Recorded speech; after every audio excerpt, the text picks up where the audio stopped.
সদাচারী ভক্ত আমার দয়াল গুরুদেবের চরণে পূর্ণভাবে সমর্পিত হয়ে যান। গুরুদেব দয়াল অবশ্যই অবশ্যই এবং অবশ্যই অন্তিম কালে নিজ গুণে উদ্ধার করবেন। হরি হরি বল। যেদিন তুলসী তলা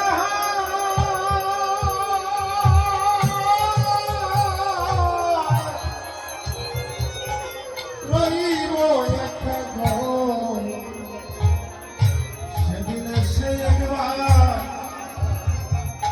একবার দিও দেখা। ও যেদিন তুলসী তলা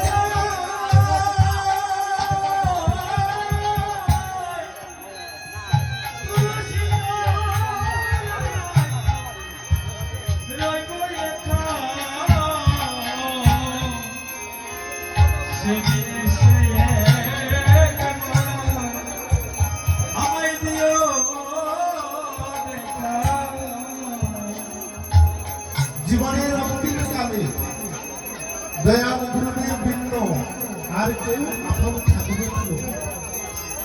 সংসারে কেউ আপন হতে পারে না, এই সংসারের কেউ আসলে আপন হয় না। জাগতিক জগতের সম্পর্ক শুধুমাত্র অভিনয় গোমা, পিতা পুত্র ভাই বন্ধু স্ত্রী পরিজন, এটা হচ্ছে জাগতিক জগতের সম্পর্ক।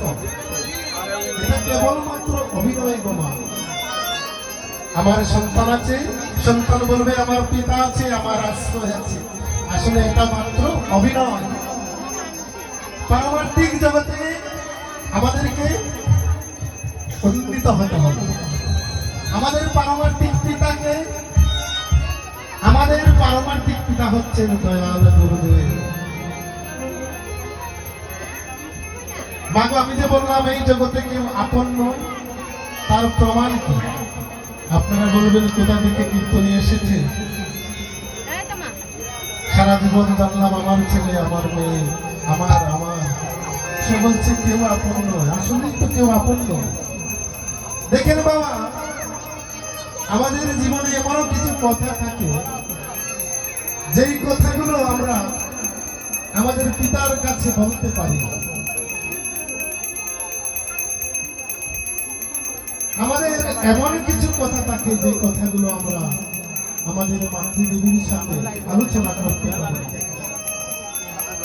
এমন কিছু কথা থাকে যে কথা স্বামী স্ত্রীর কাছে বলতে পারেন না, স্ত্রী স্বামীর কাছে বলতে পারেন না। কিছু না কিছু গোপনীয়তা থেকে যায়।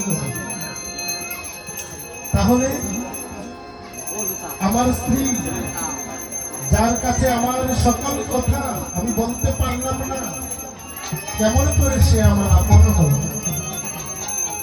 আমার মায়ের কাছে আমার অন্তরের সকল কথা আমি বলতে পারলাম না, কেমন করে আমার মা আপন হল? এটা পারমার্থিক জগতের কথা। আপনকে, যার কাছে সকল ব্যথা বেদনা, অন্তরের সকল কথা, সকল প্রার্থনা জানানো যায়, তিনি তো আপন। একবার চিন্তা করেন তো, জগতের এমন কেউ আছেন সকল